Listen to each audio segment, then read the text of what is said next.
Chers téléspectateurs, dans le cadre du Parlons-en, nous revenons encore sur un thème important de l'Église catholique, un thème pastoral important qui souvent est négligé. Il s'agit essentiellement du mariage. Vous savez que dans l'Église catholique, l'alliance matrimoniale par laquelle un homme et une femme constituent entre eux une communauté de vie ordonnée par son caractère naturel au bien des conjoints, ainsi qu'à la génération et à l'éducation des enfants, a été élevé, entrebaptisé par le Christ Seigneur à la dignité de sacrement. C'est ce que le droit canon dit en son numéro 1055. Donc, le mariage chrétien catholique, vraiment, est un mariage qui vient de Dieu, pour être vraiment parlé simplement. Et quand on fait le mariage, c'est pour avoir des enfants, premièrement, les éduquer, et puis élever les enfants là pour qu'ils soient vraiment de bons enfants et qu'ils craignent Dieu. Et c'est pourquoi, entre baptisés, vraiment, il ne peut exister de contrat, on peut dire matrimonial valide, qui ne soit par le fait même un sacrement. Il me dit que quand deux chrétiens vivent ensemble, leur premier objectif, quand ils se rencontrent, c'est de se marier. Et ils ne peuvent pas vivre ensemble. Normalement, les chrétiens catholiques ne peuvent pas vivre ensemble sans avoir fait le mariage. Mais malheureusement, aujourd'hui, on vit ensemble longtemps d'abord, avant même de faire le mariage. Mais l'Église tolère cela. Donc, mais il est conseillé, lorsque vous rencontrez quelqu'un, de faire un cheminement et puis après d'aller au mariage, avant même de vous pouvoir cohabiter.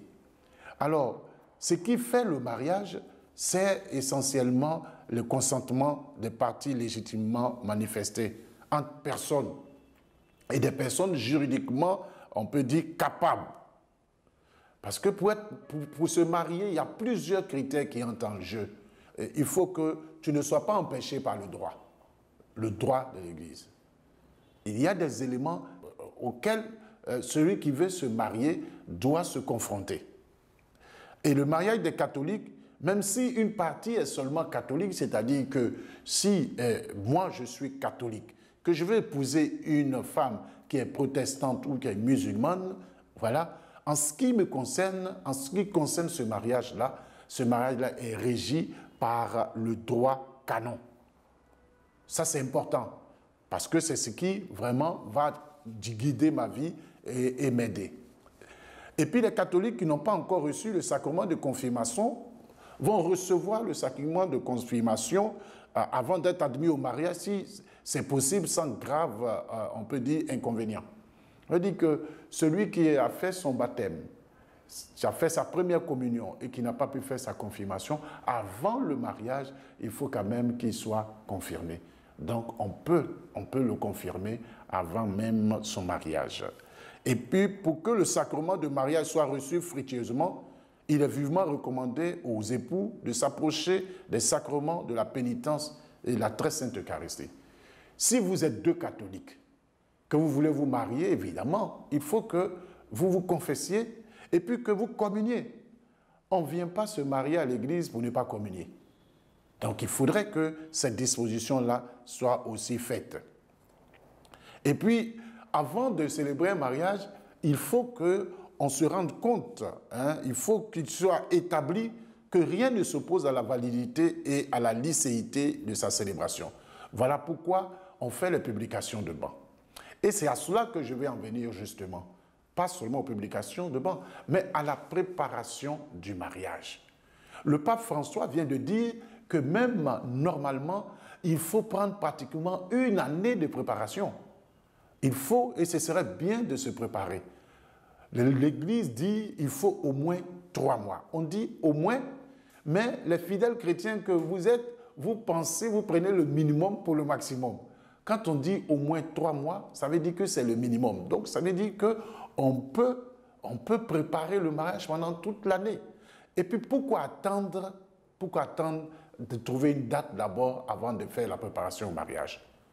On peut même dès le départ commencer lorsque vous êtes avec quelqu'un, que vous sentez que vous êtes bien, vous venez voir le prêtre et vous commencez la préparation au mariage. Vous pouvez finir la préparation et puis ne pas faire le mariage et puis attendre encore jusqu'à 1 an et puis aller vous marier parce que vous avez fait cette préparation. Alors, on a l'impression que la préparation au mariage, c'est tout de suite, on fait pour avoir le mariage. Il faut qu'on fasse attention à cela. Et ce minimum de 3 mois qu'on donne, ce n'est pas parce qu'on minimise vos sentiments ou l'amour que vous avez l'un pour l'autre, hein, chers téléspectateurs. Il faut tenir compte de plusieurs paramètres. Je vous ai parlé tout à l'heure de ce qu'on appelle les publications de bans. Il faut déjà annoncer au moins 3 dimanches sur les paroisses. Et si nous annonçons 3 dimanches sur les paroisses, vous voyez déjà que c'est presque 1 mois. Et il faut que le retour soit fait à la paroisse qui a émis ces publications de bans. Il faut mettre aussi 2 semaines. Et puis, il faut préparer le mariage. Le mariage, il y a des thèmes qui sont abordés. Généralement, les gens disent, oui, mais on se connaît, on vit ensemble. Mais ils se rendent compte qu'à la préparation du mariage, il y a beaucoup de choses qu'ils ne connaissent pas. Même que vous soyez musulman, évangélique ou autre, le mariage, ce n'est pas seulement être ensemble. Parce que vous avez des locataires, vous avez des gens à la maison avec lesquels vous n'êtes pas mariés. C'est plus fort que ça. C'est faire un. C'est faire en sorte que vous puissiez être heureux ensemble. Non pas dans un esclavage, non pas dans une dictature, mais dans un partage mutuel des biens et aussi des joies, des douleurs que vous avez. C'est une vie, le mariage. C'est toute une vie. Ce n'est pas qu'on vient pour passer un examen.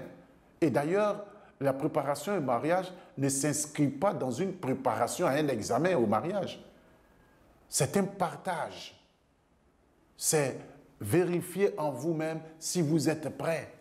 C'est faire en sorte que vous puissiez prendre conscience de l'acte que vous allez poser, qui est un acte d'amour. C'est important. Et puis, la deuxième chose que je voudrais dire, c'est qu'il y a des éléments qui empêchent le mariage. D'abord, l'impuissance antécédente et perpétuelle à copuler de la part de l'homme ou de la part de la femme, qu'elle soit absolue ou relative, dirime le mariage par sa nature même. C'est-à-dire que quelqu'un qui est impuissant ne peut pas dire qu'il veut se marier. Parce que vous avez vu, on a dit que dans le mariage, il y a faire des enfants, les éduquer et tout cela. Mais malheureusement, souvent, on est impuissant, on cache ça à sa femme au motif que, bon, moi je suis un bon chrétien, je ne voudrais pas, comme on dit, faire l'amour avec ma femme, j'attends. Et après, on constate que c'est parce que vous êtes impuissant. C'est parce que vous êtes impuissant. Et ça, ce n'est pas accepté par le droit canon. Celui qui a caché ça, on appelle ça un dol, qui a caché quelque chose et qui est révélé après, vraiment, il est sanctionné. Même si le mariage est fait, on pense qu'il est nul. Donc, celui qui est impuissant ne peut pas. Maintenant, la stérilité. La stérilité n'empêche pas, ne dirime pas le mariage. Celui qui est stérile, il peut contracter mariage. Mais à une condition. Il faut que celle avec qui, ou bien celui avec qui il est, voilà, que celui-là soit informé dès le départ. Que celui-là s'engage. Il dit, bon, c'est vrai, tu es stérile, mais moi, je veux m'engager avec toi. Ça, c'est important. C'est la copulation qui fait vraiment ce qu'on appelle ce mariage-là. Et le plus important pour nous chrétiens catholiques, c'est cela. Être ensemble, copuler, et puis surtout, que nous puissions nous aimer profondément. Alors, attente invalidement mariage, la personne qui est tenue par le lien du mariage antérieur et même non consommée. Alors, je vais vous expliquer consommé ou non consommé. Quand vous faites un mariage, à l'église, c'est conclu. C'est-à-dire, le prêtre vous dit, vous êtes mari et femme. Maintenant, il y a la consommation qui manque. La consommation, c'est que le soir, vous allez vous donner l'un à l'autre, ça fait la consommation. Il y a des gens qui ont conclu le mariage, c'est-à-dire ils sont allés à l'église et puis qui n'ont pas copulé, c'est-à-dire qu'ils n'ont pas consommé, et puis il y a eu des problèmes et puis ils disent bon, ils ne sont pas mariés. Non, ils sont mariés. Ils sont mariés parce qu'il y a une partie, la conclusion qui a été faite. Donc il faut que cette partie-là soit vraiment dissoute pour que la personne puisse contacter ma. C'est pour cela que ce canon 1085 dit « Attente invalidement mariage, la personne qui est tenue par le lien du mariage antérieur, même non consommé. » Et puis, attente invalidement mariage aussi, ceux qui sont constitués dans les ordres sacrés. Un prêtre ne peut pas dire qu'il va venir se marier à l'église. Non, il attend invalidement mariage. Attente invalidement mariage aussi les personnes qui sont liées par les vœux publics perpétuels de chasteté dans un institut religieux. Les sœurs, par exemple, ou bien des frères qui ont fait leurs vœux perpétuels dans une congrégation, dans un institut, ne peuvent pas dire qu'ils vont se marier à l'église. Et puis, aucun mariage ne peut exister entre l'homme et la femme enlevée, au moins détenue en vue de contracter mariage avec elle. Vous savez que dans certaines de nos traditions, il y a ce qu'on appelle le rapt. Les gens viennent et puis la fille va au marigot et puis on la prend et puis on va l'imposer à quelqu'un. L'Église dit, si vous l'avez fait, nous ne pouvons pas célébrer ce mariage, à moins que cette personne-là, libérée, elle-même est consente à venir dire que je veux l'épouser. Ça, c'est important de le noter. Et puis, qui, en vue de contracter mariage avec une personne déterminée, aura donné la mort à son conjoint. Ça arrive, hein. Voici des gens, ils s'aiment, et comme ils sont déjà mariés à l'église, et qu'on dit que c'est la mort qui annule le mariage chrétien, alors ils s'aiment, qu'est-ce qu'ils font? Ils donnent la mort à leurs conjoints respectifs. Par exemple, monsieur Tant est marié avec cette femme, et un autre aussi est marié avec une autre femme. Et monsieur de ce mariage-là est amoureux de la femme de l'autre mariage, de la dame. Qu'est-ce qu'ils font? Les deux s'entendent et puis ils empoisonnent leur mari ou bien leur femme et puis les deux meurent. Maintenant, ils sont libres et donc ils peuvent venir contracter mariage. Et ça, l'Église, faisant des enquêtes, découvre et dit, vous ne pouvez pas vous marier. Ça, c'est important. Et puis, il faut noter une chose essentielle. En Église catholique, on ne célèbre jamais un mariage tant que le mariage civil n'a pas été fait.